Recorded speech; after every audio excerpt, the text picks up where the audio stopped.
Hello all heroes and welcome back to Invincible Guarding the Globe, and today we have got some new events going on themed around good old Halloween. So we have of course the Halloween season event here and the Fright Night event with a very humorous looking Russ Livingston holding a bag of candy. I'm just gonna say it outright. I'm not taking any candy that's given to me by a sequid. I'm just going to say that right now. That's not something we want. Also, I feel like they've missed the obvious opportunity to call this trick or beat, but that's okay.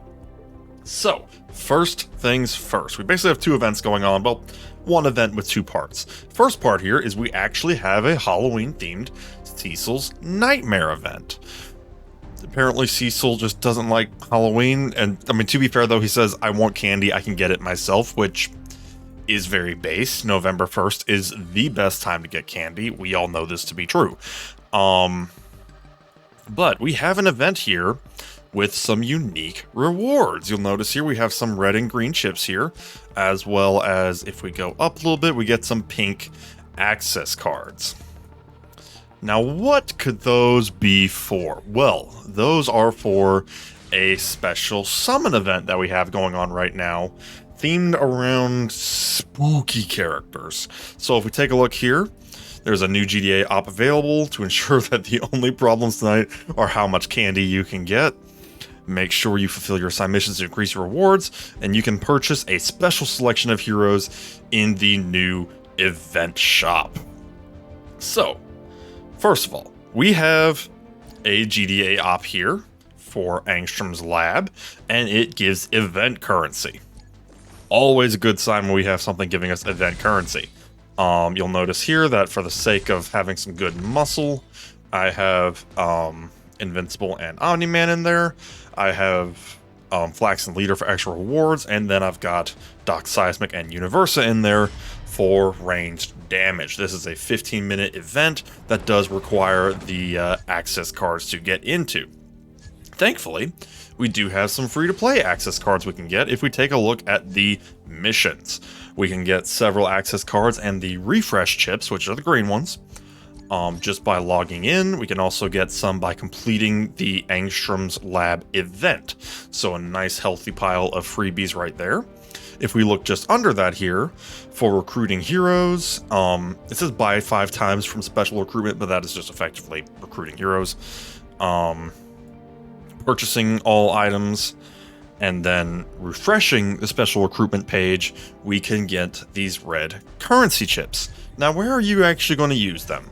You are going to use them in the brand new event shop with this lovely themed pumpkin there. So, thankfully, this is its own thing with its own currency, meaning that you don't have to use your hard-earned dossiers. I think Darkwing 2 probably cleaned a few of us out. So this basically has a curated selection of heroes that you can get. We have Darkwing 2, we have Russ Livingston, we have Angstrom Levy, we have Doc Seismic, we have Monster Girl, and we have Green Ghost. So these are all kind of meant to be like Halloween-themey events. We have Darkwing 2 over here wearing a mask and effectively playing dress up as his deceased boss, I suppose you could say. We have Russ Livingston, who is just a walking horror. We have Angstrom Levy, who's not much better. We have Monster Girl, of course. We have Green Ghost, who literally is Ghost in the name. And we have Doc Seismic, that proves that truly the most terrifying thing is old age. So I cracked myself up. Anyways, those are the elites that we currently have in the shop. A nice early return from Darkwing 2 if you wanted to build him up, but maybe you weren't very lucky in his initial run. You have another chance. Never a bad thing. For me, particularly, I'm thrilled about Angstrom Levy and Monster Girl showing up in here, because those are the two characters I really want to build. Also, if you don't already have him built up, despite my previous joke at his expense, Doc Seismic is one of, if not the best attacker in the game. Never a bad thing to get Doc Seismic powered up, period.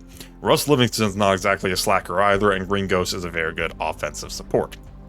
And then, for the rare characters, they are split up between criminals, and from World Beyond characters. So if you need some fodder for those two factions, once again, an event you're not going to want to sleep on. Additionally, if you do need more currency or access cards, you can get them in the event deals.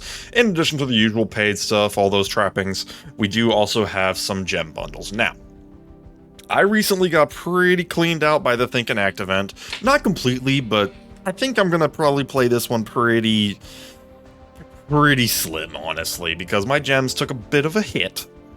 Understandably so, because wow, that event paid out in dividends for me. But I think we're probably just going to keep it mostly to the missions here, unless I am completely out of currency and something really good pops up in the shop. Now, a little tip for this. Keep in mind, this is its own separate shop. Good news is, it has its own currency. Bad news is, it also has its own shop level. So you're going to want to get the shop level cranked up in a hurry. Now, it will happen pretty quick. I mean, you'll get through the first few levels for almost nothing. But that does mean you have to summon. Don't be too picky if you, like, see a single of a character you want. Don't be like, oh, well, I'd rather wait for doubles. It's not worth it to wait when you're this early. Once you get past, like, 5 or so, you're kind of starting to creep into the 9%, 10% territory. Then you could start being picky, but especially if you're being free to play, you don't want to find yourself actually running out of the refresh tokens, and then you're crap out of luck with currency and nothing to spend it on, which would be just sad. We don't want that. Now, speaking of currency, let's actually revisit the Cecil's Nightmares event. We'll go ahead and get started on that, because there are a few things to keep in mind. The primary one being, this actually is a restricted event. You do have to use Guardians of the Globe characters. The good news is there's no shortage of good characters, at the very least, decent. You'll notice at the top here we have Robot, Monster Girl, Shrinking Ray, the Immortal, and Bulletproof for 5 stars, and then of course I do have my Duplicate powered up as well, which is kind of a special case. Monster Girl and the Immortal are probably going to be your two heavy hitters in this event, with Robot of course being the definitive support as he always is. Of course if you don't have Duplicate, then these 5 pretty much are your best team. Of course I'm a bit of a special case because I have Duplicate powered up. Also, if you did happen to power up like Rexplode or Black Samson, you could use them as well. But that's... most 90% of people are probably going to use these 5 characters here. No shortage of people have the Immortal built up for the arena. Monster Girl and Robot are just great characters, and if you happen to have Shrinking Ray or Bulletproof powered up while you're at it, more power to you. So what we're going to do here, we're going to go ahead and get into it, because we want to see how far we can get. My team is not great. Unfortunately, my problem of not having any GDA op characters really powered up aside from a couple is really bleeding over to this event, which is unfortunate, but it's just kind of the sad reality of it. It's not the one I focus. I prioritize like From World Beyond and Earth's Defenders with a little bit of criminals mixed in. I really did just totally throw GDA to the wind, in spite of the fact that I do have a freaking maxed out Duplicate over here. Funny how things work. Honestly, I kind of blame the Duplicate if I'm being totally honest, because holy crap, building her up took a lot of resources, which probably stunted my growth a little bit. But I just love having a built-up Duplicate. I think it's cool. So we're going to get in here. We've only got 40 stages, which means that it probably won't cap out at too high of a level, which is good, because we want to be able to get as many of the currency as humanly possible. And of course, the usual XP rewards are always good. Actually, let's also take a look at the leaderboard. I wonder what that has. Okay, we actually do have, of course, the usual gems and some Obedience Collar artifact parts here. Not enough to get you the artifact if you are newer to the game, but as long as you can hit around top 25%, you can at least get a start. If you get top 100, you can get a gold dossier, but that will be very few and far between. Stage 4 here, I doubt we'll encounter anything too crazy. We'll get through the first few stages at least. Wow, you really rolled. You died dramatic. Goodness. Nice thing is the XP will allow you to power up characters. Like I might give Robot some levels, or Monster Girl, one of them. I have tragically ignored my GDA agency heroes. It's bad, man. It is bad. Okay, got some currency there. Not bad at all. So yeah, I think this event is kind of cute. That it's all Halloween themed, and I really like that they made its own nightmare event with the actual currency. I like that. I don't know if they've done that before. I did have my little 2-month hiatus, but big thumbs up for having a special nightmare event with the currency in it. Big thumbs up for that. Keep up with that. We like to see that. We absolutely positively like to see that. And of course, the gem bundles are always appreciated. Like I said, though, I went pretty whole hog on the Think and Act event, which of the two events I would say is probably the better of the two. But that does mean that my gems are, I'm not going to say slim, because 4,000 gems is still pretty good, but not as thick as they were originally. So yeah, we do have Angstrom there. And he did not last. So far so good. We're not encountering too much difficulty yet. Let's see. Okay, yeah, we're still stronger by a pretty wide margin. Like I said, it's unfortunate that the fact that I've ignored my GDA heroes a bit is kind of bleeding over to this, but it just kind of is what it is. I really need to get Guardians of the Globe characters powered up because they're used in a lot of stuff, especially lately. There we go. We'll get there when we get there. Like I said, I kind of blame the fact that I built up Duplicate on how stunted my growth has been because, wow, she took a lot to build. She took a whole lot to build. You'd think a rare character would be easier to build. Ironically, they're much harder. Because to get an elite Invincible, you just get the one Invincible. To get an elite Duplicate, you need at least 3 duplicates plus 6 others of the rare faction. So it surprisingly added up. Like, ouch. It added up a lot. So yeah, just a little fair warning there. If you're thinking of powering up a rare character, it can serve you really well like it is for me right now. It gives you some extra firepower, extra options, but wow, if it don't hurt. And hurt it most certainly did. We got a lot of battle beasts there, but it does not matter. They shall still fall. Easy peasy. Easy peasy. Nice thing is, though, this event shop is actually pretty stacked. I mean, I already specifically called out that Doc Seismic is easily one of the best characters in the game. Arguably one of the best attackers, for sure. Monster Girl is great. Angstrom's really good if you can put him in a Mauler team. Russ is actually really carved out a place for himself. Green Ghost is good. Green Ghost is probably one of the lesser characters of the bunch. Which is not really a detractor to her because she does have some stiff competition. But she is still a fantastic offensive support. She just has some nasty competition for her faction. And then Darkwing 2, newer character, haven't tested him out a whole lot, but hey, the fact that he's a newer character that's getting a second release early is never a bad thing. A-okay with that. Plowing through this pretty easily so far. We're still beating them by raw numbers. Which is a good sign. The fact that we're almost halfway through and I'm still just beating him in raw stats is a pretty good sign that this is a pretty free-to-play doable thing. Because this faction, it's not like my From World Beyond's faction where they're just jacked in every way possible, mostly because of Universa. This one is much more down to earth. Pretty appropriate for a group of Earth heroes, actually. We'll get them caught up eventually. And hey, maybe this event will help. Maybe I'll get some extra Monster Girls and get her up to, at the very least, Seismic, which would be rather helpful. But I honestly have ignored the faction pretty badly, which is biting me in the butt a little bit here, but it happens. Okay, this is 20, I think. They're starting to fight back. They're definitely not winning, but they're starting to at least stall me. And the Mauler twins are not helping the endeavor because they keep pushing my people back. I think we still got 3 stars on that one, though. So we will take it. Oh, okay, this next one was 20.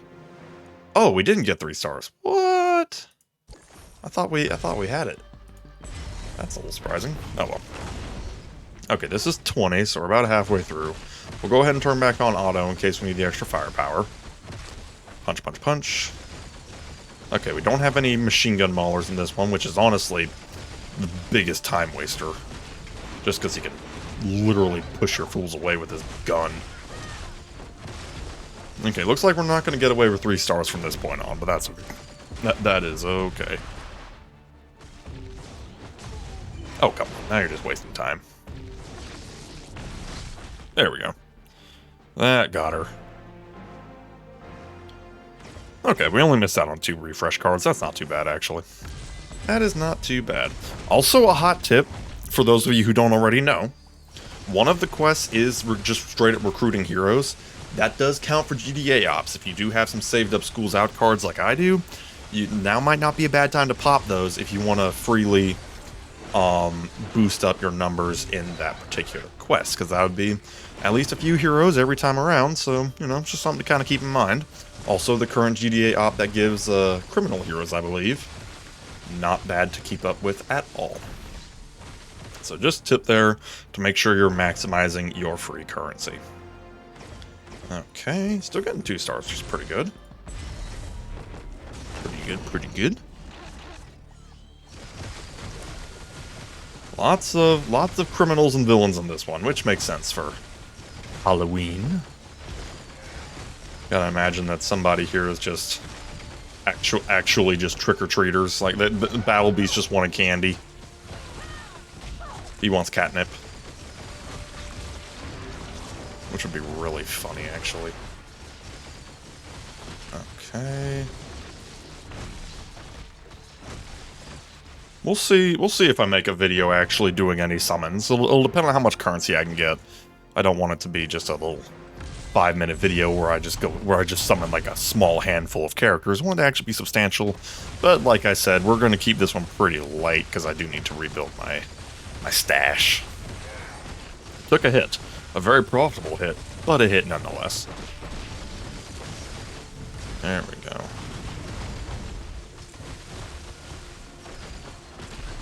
Chomp. Big dinosaur. They're not beating me, but they are starting to take some heroes every now and then, so they're kind of reducing me down to 1-star completions. Still completions, but they're biting me a little bit. There we go. He really does roll when he dies, which I do appreciate the extra animations. I noticed that with Lucan too, where he kind of bounces a little and rolls when he dies. I appreciate that. I always like little extra bits every now and then. To whoever's doing the character designs, I see you. I like the extra little details here and there. Okay. That is one thing I've always liked about this game, is I do really enjoy the character designs and the animations. I feel like it translates well. Of course, there's only so much you can do for a mobile game, but all things considered, I think it translates. There we go, there we go. That was always the thing with Avatar Generations back in its day, is I always felt like it looked a little off. It's like they tried to emulate the show, and for their part, they did pretty decent. It just wasn't quite there. All things considered, pretty good. There was clearly some work put into it, but it wasn't quite to the level of animation of the show, which, I mean, again, for mobile games, can to be expected. I almost wonder if it would have been better if they tried to go more of the 2D route as opposed to 3D. See, for the modern Invincible show, 3D works, because, yeah, that's what it is.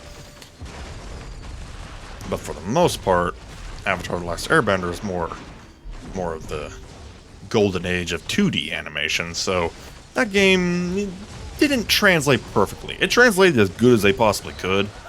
But that's a foregone point, because tragically the game is gone. I would love it if somehow the game got resurrected. I would play it in a heartbeat if it did, but alas. So where did he go? Oh, there he is.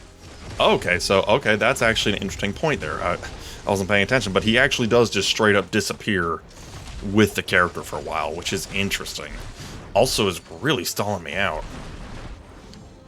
That is interesting. He really does just straight up vanish. You're making this difficult, bud. Oh, that was a head roll. Jeez. Okay, well, we got the currency at the very least. Completion is all that matters at this point, but Darkwing 2 actually does really stall you out.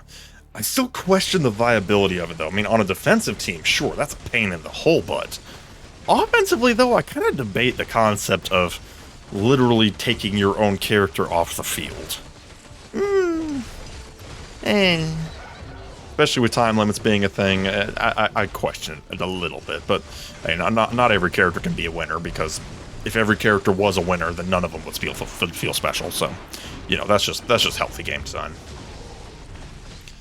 Don't know why I'm on an Avatar Generations kick lately, but that was the other thing with the game, is somehow every character felt overpowered. I mean, I'm sorry, but if the Prison Warden was the most busted character in the game, I mean, that man's a 4-star character at best, and yet he was the most powerful character in the arena for a while. That was wild times. Every character was busted. They did 5 years worth of power creep in 6 months, which did not help things. I think we've hit our limit. Poor Robot's fighting the good fight here, but I don't think he's gonna pull it off. I think he's hit his limit. Look at him. He's trying so hard. It is a valiant effort, but I think he is out of there. All right. How good do we do here? Yeah, again, like I said, really being punished for not building up my GDA heroes. For those of you who do want to do it, we also do have an event for From World Beyond heroes. I'm not going to do it right now because I've blasted through it before, and I will blast through it again. But just a little extra something for you.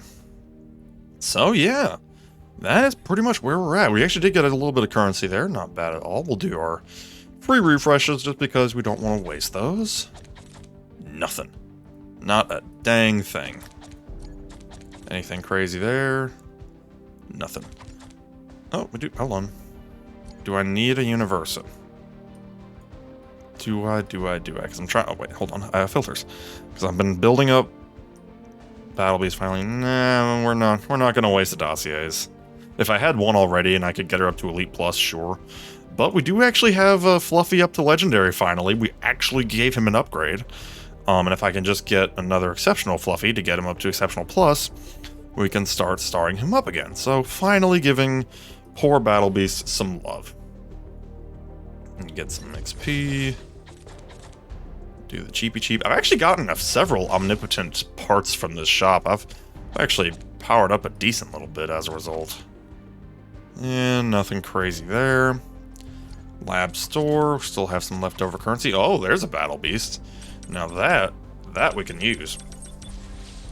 Ooh, and the snipe. Where were those snipes in my last summon session? Omni-Man. Do I need an Omni-Man? I really don't think I do. Oh, well. Okay, we've got one. We've got one, and we do need a little bit of fodder still for Adam Eve. Nice thing is, if I can just get 2 more Adam Eves, I've got the fodder to get her up to Omnipotent, and then it's just a matter of getting her up to Omnipotent Plus, and then she's done. But I think we will get, at least we'll shoot for the Omni-Man. I might miss out on him, but we'll see. I'd have to have some truly anti-sniping luck to miss out on this here. Though the Artifact XP isn't actually that bad. Also at shop level 9, oh my gosh, I swear if I actually do miss out on him. Oh, don't you do this to me. Oh, the last possible chance. Jeez, don't scare me like that. Anyways, as I was saying, I'm at shop level 9 on the lab store. Almost 10, so we are getting there. Okay, and yep, that's pretty much all we got for now. We did get a few event completions. Oh yeah, we also do have secret missions. Summoning from Beyond heroes, some global defense agency heroes. Again, these and Earth's Vendors. Okay, just those 3. Again, it doesn't specify anything, so if I'm not mistaken, your Schools Out tokens and any other summons you do, or your Schools Out tickets rather, will work on this. So hey, get yourself some easy loot. Don't miss out. So yeah, didn't get anything too crazy here, but then again, I only did a little bit of summoning. So that is all we have for today. Fun little Halloween events. I always do love a game that can enjoy the festivities every now and then. And yeah, free loot is never a bad thing. So let me know what you think down in the comments below. Let me know if you think of if Trick or Beat is a better name. I am pretty proud of it. I'll probably make it the title of the video. And yeah, we shall see you next time. Have a good one.